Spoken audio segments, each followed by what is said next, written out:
Hola, nuevamente aquí desde el Museo Taller, desde los oficios de la madera que nos han prestado sus lindas instalaciones para hacer el podcast Afores. Y estamos con Don Thomas Koplow, Un gusto. biólogo en recursos naturales y medio ambiente y asistente de investigación del proyecto Aforest, dentro del cual ha trabajado colaborativamente en una aplicación llamada eNaturalist. Tomás, ¿qué es eNaturalist? Mira, ¿Qué haces en esta aplicación tú? esta aplicación es una plataforma en donde la idea es subir registros, ya sea con cámara, celular, ya eso se le puede agregar lupa, microscopio, lo que quieras, para describir dónde y cuándo viste algún organismo vivo. Cualquier cosa, un pájaro, una planta, hasta incluso he visto algas, como en la costa, y con eso, cumpliendo ciertos requisitos, pasa a una base de datos que es global para que científicos puedan ocuparla de manera abierta. ¿Y cómo tú, cuando fotografías un ser vivo, sabes de qué especie es o cómo subirlo? ¿Hay que tener cierto entrenamiento para hacer eso? Mi recomendación siempre es sacar más de una foto desde distintas perspectivas para saber qué colores tiene, desde dónde lo viste. Indicar dónde y cuándo lo viste también es súper importante. Durante el año y para lo mismo es importante saber qué es lo que estoy viendo, pero en la misma aplicación tiene un algoritmo. Y ese ¿Ya? algoritmo te ofrece opciones de qué es lo que viste. Igual uno puede proponer cosas más globales, como si ve un pájaro o un ave, puedo decir, vi un ave.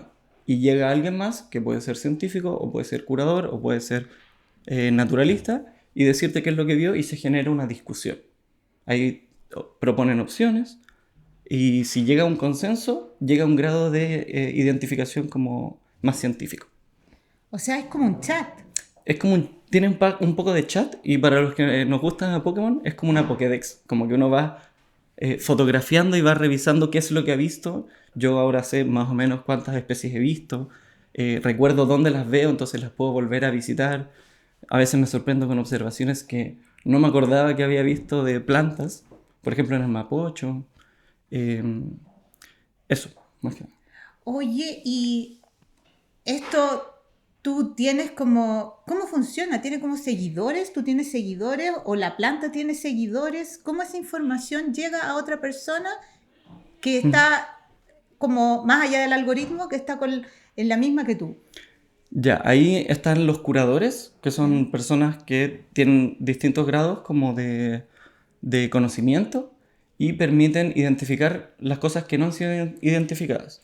Y eso yo también lo hago, no como curador, pero busco, no sé, en Chile, cuáles son las observaciones que no se sabe qué son o que han llegado solo a agrupaciones más grandes como ya, es un gusano, pero ¿qué gusano es? Ahí me pongo a averiguar, veo claves de identificación para hacer separación entre especies y ahí propongo mi propuesta. eh, y con eso llegan otras personas que son más especialistas o menos especialistas que yo y van colocando estas observaciones. Cada persona tiene su perfil y cada perfil Ya. tiene sus observaciones y yo puedo seguir a personas para que me aparezca como, oh, mira lo que vio mi amigo, porque al final igual sigo a personas que conocí a través de la aplicación o conocí en mi periodo formativo y lo sigo en su perfil de eNaturalist. Oye, ¿y esta aplicación existe en todo el mundo? Es global, sí. La hizo, creo que la hicieron en California, Estados Unidos, pero es global, abierta y tiene esta conexión con GBIF, que es una base de datos como global. ¿Y es conocida entre los biólogos? ¿Mucha gente lo utiliza o no tanto? ¿O es algo o Eh, una pasión más personal tuya? no, igual hay harta gente. A mí me la presentaron, de hecho, en un ramo. En un ramo me dijeron como ya, si quieren un punto, tienen que subir 10 observaciones de especies exóticas y 10 especies nativas o endémicas. Y ahí de ahí en adelante pasaron 2 años, pasó la pandemia, tomé flora nativa y empecé a subir todo lo que se me cruzaba por enfrente. Ah, oye, y fuera de, bueno, tú has ingresado especies de la pampa a esta aplicación. Sí, y he revisado también observaciones de la Pampa que no tienen claridad de qué es lo que vieron. O gente que no sabe simplemente y solo subió la foto. Ah, o sea, pero, y eres curador. Puedo serlo porque cumplo con los requisitos, pero no me gusta, porque al final termina en el perfil como es curador. Y no sé si me gusta esa categoría Ah, perfecto. tan estricta. Ya, perfecto. Y fuera de eso, ¿qué también haces en el proyecto? Todo, cuéntanos cómo funciona un proyecto también. Un proyecto, un núcleo milenio, las cosas que se hacen. Sí, mira, dentro del proyecto incentivo el uso de la aplicación en La Pampa, que fue dos terrenos que tuvimos en donde la idea fue ir a institutos educacionales para que empezaran a averiguar qué es lo que tienen alrededor. Porque al final saben que hay lagartijas, saben que hay algunas mariposas, pero no saben qué son, no saben su nombre común. Creo que es súper importante saber qué es lo que nos rodea. Y además de eso también apoyo un poco la parte administrativa, que es súper importante, como demostrar resultados, entender cuáles fueron las implicancias de las actividades, quiénes fueron los asistentes, y mostrar un poco todo lo que se hace en el núcleo, que al final igual es parte importante de hacer investigación, poder compartir lo que se hace dentro del proyecto, de manera interdisciplinaria también. Eso es súper importante porque para la gente que nos está viendo, la parte administrativa de un proyecto consume como el 80% de la energía de los directores, de la gente que está participando, porque son fondos estatales y los fondos estatales hay que rendirlos con códigos, con patrones muy, muy estrictos. Entonces es importante lo que está hablando Tomás. Oye, Tomás, también al terminar tu carrera hiciste un modelo con especies nativas del sur para estimar su biomasa. Sí, Y aquí tengo dos preguntas. excelente. ¿Qué es la biomasa y para qué se usa? Y luego, ¿cómo llegaste de las especies nativas del sur a las del norte? ¿Cómo llegaste a este proyecto? Mira, ya, voy a ir con la definición que yo ocupé dentro de mi tesis. De biomasa. Sí, de biomasa. Según Sandra Brown, la biomasa es toda materia orgánica medida en peso seco dentro de un área, porque su enfoque era de bosque. Yeah. En mi caso, lo que tuve que hacer, y quizás para llevarlo de una manera más didáctica, era por especie. Entonces yo veía los datos de los árboles, y si nos hacemos el símil de que con el proceso de la fotosíntesis, con agua, luz y los nutrientes del suelo, los árboles generan estructuras o legos, ladrillos. Yo puedo medir cuánta biomasa generó, que sería cuánta cantidad de legos o ladrillos hizo ese árbol, para poder ocupar esa información en un modelo, que implica no matar el árbol. Porque al final los datos que yo tomé eran de árboles que cortaron y pesaron en diferentes partes. Sus hojas, sus ramas, el tronco y en algunos casos las raíces. Entonces, con esa información podíamos ver diferencias entre las especies, por ejemplo. O definir cuánta biomasa generó un bosque nativo, porque generalmente esta información es para plantaciones de exóticos. Entonces, la idea era levantar esa información y lograr entender cuál era la dinámica de estos pequeños bosques de nativos dentro de las forestales. Eso también funcionó para una página web que permitía a dueños de parcelas con bosque nativo indicar qué especies tenía, cuáles eran las alturas, que era la forma de estimar la biomasa, y cuál era el diámetro de esos árboles, para definir qué tan productivo era su parcela de nativo. Eso se juntó un poco con otra tesis que era de carbono, para definir cuánto carbono almacenaba ese bosque nativo y poder venderlo como huella de carbono almacenada. La parte de los ladrillos no la entendí bien. Sí, al final es entender cuánta estructura genera una planta. O sea, como si uno la planta la pudiera así deshacer, por ejemplo. Primero se corta, se seca en partes y vas midiendo todas esas partes para definir cuánta biomasa, o sea, masa de lo vivo, generó esa planta. Perfecto. Porque al final una planta transforma la energía solar y el agua en compuestos, en ladrillos, para generar la estructura y crecer. Perfecto. ¿Y cómo llegaste de esas Sí. plantas del sur a las plantas del norte? Mira, es una historia más o menos larga, pero ya conté un poco. Cuando me enseñaron la aplicación, yo la ocupé mucho en pandemia, como cuando empezaron a abrir los fines de semana, horarios deportivos.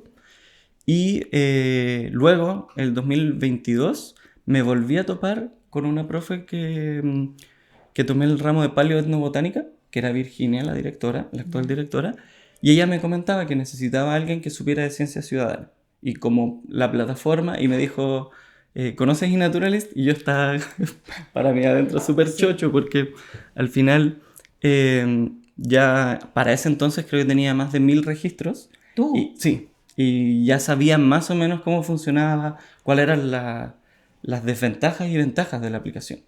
Y los problemas también de mucha gente ocupándola sin que, con registros que no eran tan buenos. Entonces yo generalmente si veo un registro malo, le recomiendo cosas. Por ejemplo, si es un árbol, idealmente la flor, si es que está la hoja, el tronco, para poder llegar a una identificación buena y no una foto borrosa desde el auto, que Claro. muchas veces pasa. Entonces conversé con Virginia y me dijo como, mira, estoy postulando a este proyecto, vuelve a mandarme un mensaje cuando ya sepa qué pasó con la postulación y ahí hablamos de cómo, qué es lo que puedes hacer. Y así llegué. Fue una locura porque entre medio, o sea, como desde la tesis, que era en el sur, también trabajé para algunos proyectos en zona centro. Ah, Eh, y eso fue con Guayacán y Belloto del Norte, que son dos especies como una de mis favoritas, el Guayacán. Y, y de ahí en adelante, como ahora que me lo preguntas, como me doy cuenta que igual conozco ampliamente el bosque, que igual es algo que nunca pensé que iba a lograr. o sea, eso es bueno porque te da Mm. una perspectiva comparada también, ¿no? Y al final todos los lugares tienen como su magia y la conocí en vida, como personalmente, y eso también fue increíble poder contrastar también como la idea del desierto que yo tenía siendo biólogo también. O sea, yo sabía del Tamarugo, pero nunca había ido a La Pampa. Y es otra cosa, como ver las quebradas en Pica, después Quillagua, son lugares que al final siguen siendo, tienen mucha diversidad. Y eso es algo que no está muy implantado en la imagen del desierto. Claro, para muchas personas el desierto es sinónimo de sequedad, Mm, aridez y como que no hay vida, ¿no? no. Y tú ahora nos estás diciendo lo contrario, que sí, que hay mucha vida, mucha diversidad, pero que siendo tú biólogo eso también te impresionó. Claro, como desde lo que me presentan en clases, que al final siempre pasa, que de las clases a salir al campo hay una gran diferencia. Perfecto. Oye, Tomás, ¿y cuáles son tus ecoplanes para el futuro? Mira, mis ecoplanes, yo creo que obviamente mantenerme dentro de la investigación, no sé en qué parte del rubro, pero sí me gusta mucho la investigación y creo que también es súper importante a estas alturas y como con todo lo que veo, la educación ambiental. Creo que, o sea, ya tomé un curso con el Parque Metropolitano para poder ser como ecoguía y, y llevar un poco la naturaleza a las personas sin tener que llevárselas a la naturaleza, como un poco más urbano en ese sentido. O no tener que hablar del litre donde está el litre en un cerro, sino que buscar el litre en la ciudad y presentarle a la gente cómo es el litre. Yo siento que hay mucha gente que sabe que hay que saludar al litre, que el litre da litre, pero si no sabes cómo es, ¿cómo lo saludas? Por Estarás supuesto. saludando a quillayes o a peumos, pero hay que conocer un poco lo que te rodea y está más cerca de lo que uno piensa. Oye, acá en el Museo Taller hay un bosque de Ujú. especies nativas que precisamente lo idearon con ese objetivo de acercar la naturaleza a la ciudad y que tú puedas reconocer. Mm. Puedas ir y hay un cartelito y puedas reconocer también las especies nativas que hay, cómo interactúan entre ellas y te sientas parte también de eso. Sí, sí. Bien, ¿Cómo andamos de tiempo? 16, estamos perfectos. Ya, mira, ahora viene la segunda parte. Excelente. Sí, del podcast, que es la primera pregunta. ¿Cuál es tu mejor amigo en terreno, Tomás? Lo que primero echas en la mochila cuando hay que viajar. Así puede ser el indispensable, tu tutito, lo primero que se te viene a la mente. Ya, lo primero que se me vino a la mente fueron binoculares y cámara. Creo que esos son mis dos amigos como que tienen que ir sí o sí, y si se me olvida, también puede pasar que veo más cosas, que es muy típico, como no llevo cámara y se me aparecen todas las aves y flores que no he visto en meses. Imprescindible también por todo lo que nos has dicho De registrar. De registrar. Sí, sí, me gusta mucho el registro para mí, mostrar como cosas que me pasaron en clases, por ejemplo, que si bien me las comentaron, no tengo cómo presentarle a la gente y en Google a veces aparece, a veces no aparecen los conceptos. Por ejemplo, las cárcavas, que son la erosión que se genera en un cerro cuando se pierde toda la materia vegetal, se empieza a desarmar el suelo y se genera como una quebrada, pero pequeña, y se va agrandando con el paso del agua. Entonces, esas fotos de mostrar cómo la cárcava se va agrandando, igual creo que es súper importante. Perfecto. Oye, hablamos aquí con el equipo que tú haces una labor muy parecida a la que hacían los naturalistas en el siglo XIX, ¿no? Sí. Que son estos catálogos, descripciones tipo Claude Gay también, así que describen una especie y dicen, bueno, tiene una hoja lanceolada y tiene... Sí. Y son catálogos que son imprescindibles, o sea, yo como historiadora, ponte tú, lo ocupo un montón.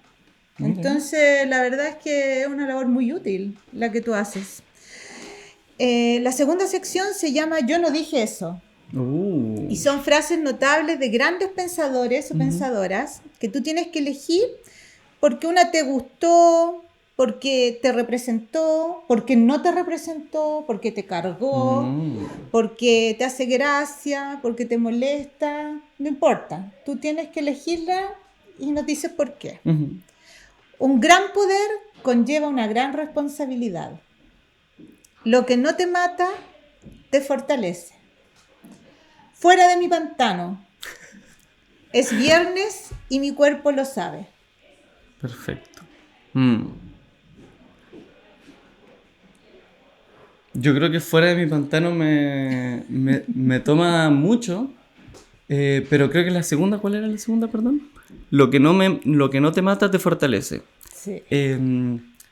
Yo siento que esa me representa mucho más, porque va un poco a la sobrevivencia que he visto en algunos bosques.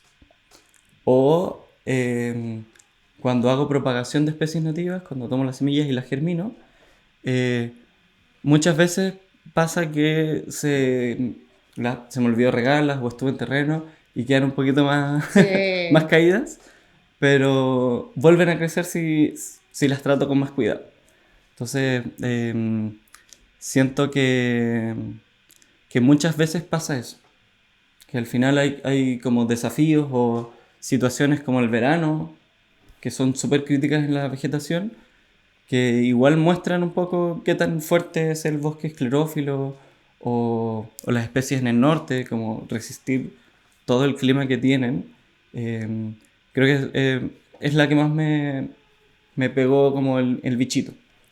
Muy bien, salió, claro, tú ahí ves salieron fortalecidas. Si no se murió es porque la hizo, sí, ¿cierto? Sí, y es algo que pasa en la naturaleza. Yo también trato de no regar demasiado.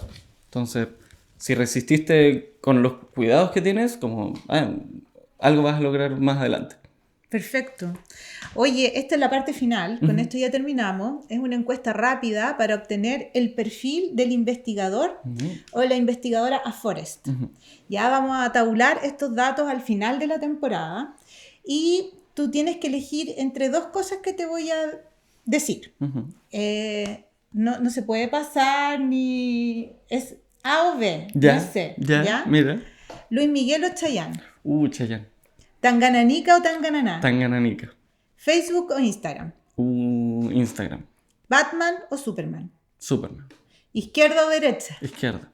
¿Rolex o Casio? Casio. ¿Papas fritas o arroz? Papas fritas. Playa o montaña. Montaña. Caluga o menta. Caluga. iPhone o Android. Android. Invierno o verano. Invierno. Los Beatles o los Rolling Stones. Beatles. Navidad o Año Nuevo. Año nuevo. Té o café. Té. Lítico o cerámica. Cerámica. Vino o cerveza. Vino. ¿Lloras o facturas? Lloro. ¿Sí o no? Sí. ¿Cocinar o lavar la loza? Cocinar. ¿Blanco o negro? Blanco. ¿Extintor o extinguidor? Extintor. ¿Tamarugo o algarrobo? Tamarugo. Terminamos. Muchas gracias, Tomás. Y nos vemos en una próxima ocasión. Let's go. I wake up to a little bit of drool on my pillow, feel like it's gonna be a bad day.